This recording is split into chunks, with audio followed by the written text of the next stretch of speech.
Imagine an entire village of 30 people vanishing without a trace, leaving behind hot meals still steaming on tables and doors wide open. Or picture 9,000 soldiers marching into battle, only to never be seen again. No bodies, no weapons, no evidence they ever existed.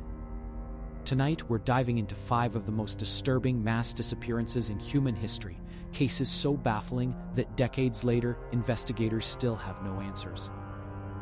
These aren't just missing person cases, these are events that defy logic and will make you question everything you thought you knew about reality. What could cause an entire village of 600 people to vanish without a trace, leaving behind a world frozen in time and a single haunting message? Deep in the Brazilian wilderness, the village of Hoer Verde had thrived for decades as a modest but prosperous settlement. Its residents farmed the fertile land, raised livestock, and built a community that seemed destined to endure for generations. But in 1923, something unthinkable happened. In the span of a single night, all 600 inhabitants simply disappeared. When investigators arrived days later, they discovered a scene that defied explanation. Homes stood undisturbed, their doors unlocked, and windows open. Tables were still set with meals, some barely touched, as if families had been interrupted mid-bite. Children's toys lay scattered in yards where laughter had once echoed. Livestock wandered freely, unfed but unharmed. There were no signs of struggle, no evidence of violence, no indication that anyone had packed belongings or prepared to leave. The only clue to this mass vanishing was discovered in the village schoolhouse. Scrawled across the chalkboard in handwriting that matched none of the known residents was a single, chilling phrase: "There is no salvation." The words hung in the empty room like a final verdict, offering more questions than answers about what had transpired in those final hours. Local indigenous tribes, when approached by investigators, refused to set foot in the abandoned village. They spoke in hushed tones of evil spirits that had claimed Hoer Verde, warning outsiders to stay away from land that had become cursed. Their ancestral knowledge seemed to sense something that modern investigators could not yet comprehend. Today, nearly a century later, archaeological expeditions continue to study the site. They have uncovered strange artifacts that don't match the village's known history, and their equipment consistently registers unexplained electromagnetic anomalies throughout the area. The forest has slowly begun to reclaim the abandoned structures, but the mystery remains as impenetrable as ever. Perhaps some disappearances are not meant to be solved, but to serve as reminders that our world still harbors secrets too profound for human understanding. On a blood-soaked hillside in Turkey, 267 soldiers marched toward what they believed was cover from enemy fire. Instead, they walked into one of warfare's most enduring mysteries. The year was 1915, and the Battle of Gallipoli raged with merciless intensity. The Norfolk Regiment, part of Britain's territorial forces, found themselves pinned down under withering Ottoman fire.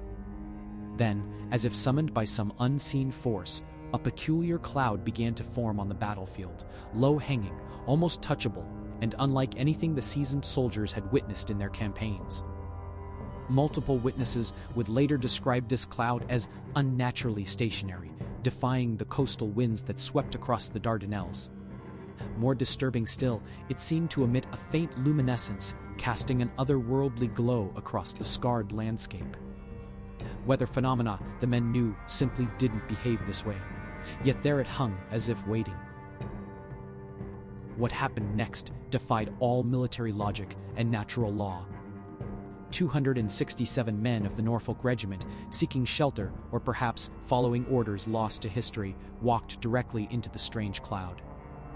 Witnesses watched in stunned silence as the soldiers disappeared into its ethereal embrace. Then, without warning, the cloud began to rise, not dissipating as clouds do, but lifting straight up into the sky like a curtain being drawn. When it vanished, so had every single man. After the war ended, British forces returned to methodically excavate the battlefield, determined to recover their fallen comrades. They found nothing. No bodies, no rifles, no buttons or belt buckles. Not a single trace of 267 human beings who had simply walked out of existence. The Earth itself seemed to have swallowed their memory. Decades later, declassified military documents would reveal the true scope of the mystery. The incident hadn't been forgotten or dismissed. It had been classified at the highest levels and quietly investigated by specialized divisions tasked with examining paranormal phenomena within military operations. The fact that such resources were devoted to the case suggests that those in command knew they were dealing with something far beyond conventional warfare. Today, the hills of Gallipoli keep their secrets buried beneath wildflowers and memorial stones. But sometimes, when the mist rolls in from the sea, one has to wonder, are we looking at simple weather patterns, or are we witnessing the same impossible phenomenon that claimed 267 souls over a century ago? What force is powerful enough to make 3 grown men vanish from a fortified lighthouse, leaving behind only the faintest whispers of their final moments? The Flannan Isles sit like ancient sentinels 30 miles off Scotland's western coast, shrouded in mist and maritime legend. In December 1900, this remote outcrop was home to 3 lighthouse keepers whose duty was as simple as it was vital: keep the light burning to guide ships safely through treacherous waters. But on December 26th, when the relief vessel arrived for the routine changeover, they discovered something that would baffle investigators for more than a century. The lighthouse stood in perfect working order, its beam dark and silent. Inside, the scene was disturbingly mundane, yet deeply unsettling. Clocks had stopped. Meals sat half-eaten on the table, as if the keepers had simply stepped away mid-bite. One set of oilskins hung neatly on its designated hook, while another was missing entirely. The beds were unmade, but there was no sign of struggle, no indication of panic or haste. 3 men had simply ceased to exist. The final entry in the lighthouse log painted a picture that defied explanation. The keeper had meticulously recorded severe storms battering the island, winds of impossible fury, and waves that seemed to claw at the very foundations of their stone tower. Yet, official weather records from the same period told a different story, entirely one of calm seas and gentle breezes. Had the keeper been documenting some other reality, or had nature itself conspired to conceal the truth of what happened on those lonely rocks? The mystery deepened when investigators examined the missing oilskins more carefully. 2 sets were gone, suggesting 2 men had ventured outside into whatever awaited them. But one keeper's heavy coat remained hanging undisturbed on its hook, a detail that made no sense if he had willingly walked out into the December cold. What could have compelled a man to leave the safety of the lighthouse without his protective clothing, especially during what his colleague described as a savage storm? The local fishermen who knew these waters spoke in hushed tones of older truths. The Flannan Isles, they whispered, were cursed ground where ancient spirits dwelled. Island folklore warned that during the darkest months of winter, restless souls would rise from the depths to claim the living, drawing them into the cold embrace of the North Atlantic. To the superstitious, the timing was no coincidence. 3 keepers vanished at the peak of winter's power, when the barrier between worlds grows thin. More than a century has passed, yet the Flannan Isles keep their secret locked in stone and salt spray. Were 3 men claimed by an extraordinary accident, driven mad by isolation, or drawn away by something far more ancient than human understanding? In the vast wilderness of northern Canada, an entire village of 30 souls simply disappeared. No bodies, no signs of struggle, no explanation that could satisfy the human need to understand. The year was 1930 when fur trapper Joe LaBelle approached the familiar shoreline of Anjikuni Lake, expecting to trade with the Inuit village that had thrived there for generations. Instead, he found something that would haunt him for the rest of his days. The settlement stood eerily intact, as if its inhabitants had simply evaporated mid-task. Kayaks bobbed gently at their moorings, still secured as their owners had left them. Cooking fires smoldered with half-prepared meals suspended over the flames, the food now cold and forgotten. But it was what LaBelle discovered next that transformed curiosity into dread. The village dogs, those hardy companions essential to Arctic survival, lay dead in their traces. Still chained where they had been left, they had starved to death waiting for masters who would never return. These were not people who would abandon their animals. The bond between the Inuit and their sled dogs was one of mutual survival, sacred and unbreakable. As disturbing as the empty village was, the cemetery held secrets far more unsettling. Every grave had been opened, but not from above. The earth had been disturbed from within, as if the dead themselves had clawed their way out into the frozen night. No tool marks scarred the ground. No evidence of external interference could be found. Whatever had happened here defied conventional explanation. The Royal Canadian Mounted Police launched an investigation, but their findings remained shrouded in official silence.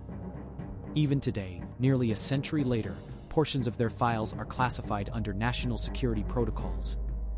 What could 30 missing people from a remote Arctic village possibly threaten?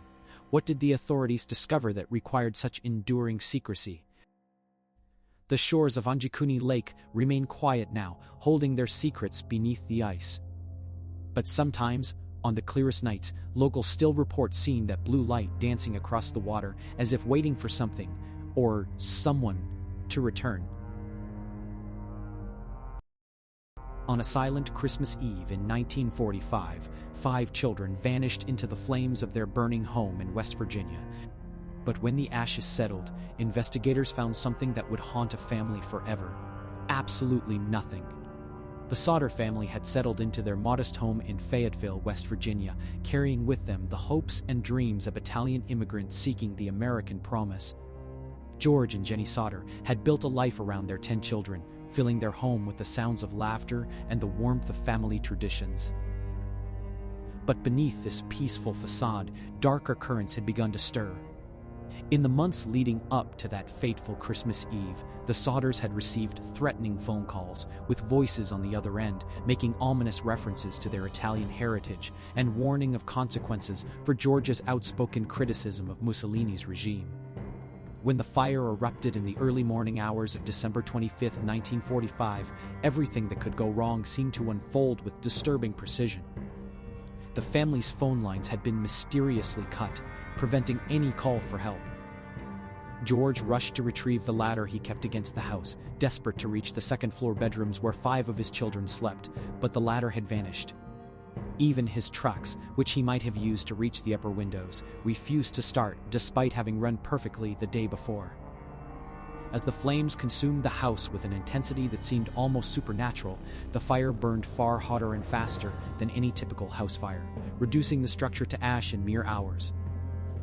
When investigators sifted through the smoldering remains, they expected to find traces of the 5 missing children: 10-year-old Betty, 9-year-old Jenny, 8-year-old Martha, 7-year-old Louis, and 5-year-old Maurice. Instead, they found nothing. No bones, no teeth, no remnants of any kind. The fire, they claimed, had burned so intensely that it had completely cremated the children, leaving behind not even the smallest fragment of evidence. But George Sodder knew better. He had worked in the construction industry and understood that house fires, even severe ones, rarely reached the temperatures required for complete cremation.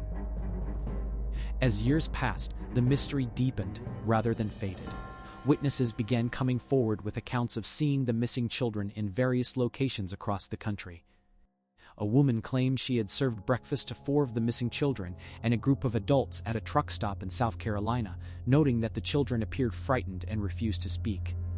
A photograph arrived in the mail decades later, showing a young man who bore a striking resemblance to Louis, one of the missing boys, but older. On the back, someone had written his name.